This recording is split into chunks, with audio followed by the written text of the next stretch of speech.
December 26-ന് മെൽബണിൽ നടക്കാനിരിക്കുന്ന ഓസ്ട്രേലിയക്കെതിരായ 4-ാം test മത്സരത്തിനുള്ള ഇന്ത്യയുടെ പ്ലേയിങ് 11-ൽ ചില മാറ്റങ്ങൾ വരുത്തിയാകും ഇന്ത്യ മത്സരത്തിനിറങ്ങുന്നത്. ടോപ്പ് ഓർഡർ നിരയിൽ നിന്ന് ശുഭ്മാൻ ഗില്ലിനെ മാറ്റി പകരം സർഫറാസ് ഖാനെയോ അല്ലെങ്കിൽ ധ്രുവ് ജൂറലിനെയോ പ്ലേയിങ് 11-ൽ ഉൾപ്പെടുത്തുമെന്നുള്ള റിപ്പോർട്ടുകളും ഇതിനോടകം തന്നെ വന്നിട്ടുണ്ട്. മധ്യനിരയിൽ നിന്നും ആരെയും മാറ്റി ഒരു പരീക്ഷണത്തിന് ഇന്ത്യ തയ്യാറാകില്ല. കഴിഞ്ഞ ടെസ്റ്റിൽ ബാറ്റിംഗിൽ മാത്രം തിളങ്ങിയ ഓൾറൗണ്ടർ രവീന്ദ്ര ജഡേജയെ മാറ്റി പകരം വാഷിംഗ്ടൺ സുന്ദറെ ചിലപ്പോൾ ടീമിൽ ഉൾപ്പെടുത്തിയാകും മത്സരത്തിനിറങ്ങുക. കഴിഞ്ഞ മത്സരത്തിൽ ജഡേജയ്ക്ക് ബൗളിംഗിൽ തിളങ്ങാനായിട്ടില്ല. നിലവിൽ വാഷിംഗ്ടൺ സുന്ദർ ബാറ്റിംഗിലും ബൗളിംഗിലും ഫോമിലുള്ള താരമായതുകൊണ്ട് തന്നെ ഇന്ത്യക്ക് വളരെ നിർണായകമാകും ഫോമിലുള്ള ഒരു ഓൾറൗണ്ടറുടെ സാന്നിധ്യം. ഈ രണ്ട് മാറ്റങ്ങൾ വരുത്തിയാകും ഇന്ത്യ അടുത്ത മത്സരത്തിനിറങ്ങാൻ സാധ്യതയുള്ളത്. ഇന്ത്യക്ക് ഇനിയുള്ള മത്സരങ്ങൾ വളരെ നിർണായകമാണ്. അതുകൊണ്ട് തന്നെ ഓസ്ട്രേലിയ വീഴ്ത്താനുള്ള എല്ലാ കരുക്കളും നീക്കിയാകും രോഹിത്തും കൂട്ടരും ഗ്രൗണ്ടിലിറങ്ങുക. ഇന്ത്യയുടെ ബാറ്റിംഗ് നിരയിലെ തകർച്ചയ്ക്ക് പുറമെ ബൗളിംഗിലും വളരെ പരിതാപകരമായ അവസ്ഥയിലാണ് ടീം ഇന്ത്യ. സ്ഥിരതയോടെ ഫോമിൽ തുടരുന്നത് ബുംറ മാത്രമാണ്. ബുംറയ്ക്കൊപ്പം മികച്ച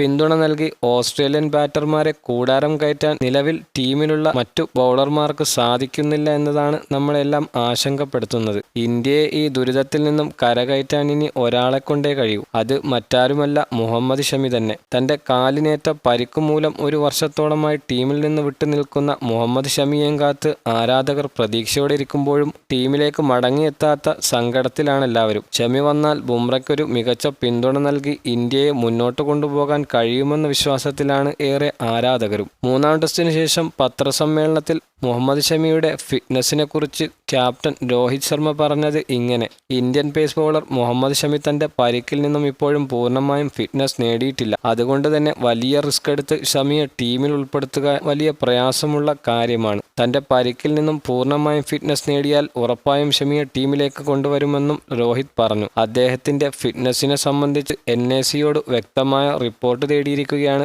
രോഹിത് ശർമ്മ. ഷമിയുടെ തിരിച്ചുവരവുമായി ബന്ധപ്പെട്ട് നിരവധി ഊഹാപോഹങ്ങൾ പലർക്കുമിടയിലുണ്ട്. എന്നാൽ ഓസ്ട്രേലിയക്കെതിരായ തുടർന്നുള്ള മത്സരങ്ങളിൽ ഷമി കളിച്ചേക്കില്ല എന്നതാണ് പുതിയ റിപ്പോർട്ടുകൾ പുറത്തു വന്നിട്ടുള്ളത്.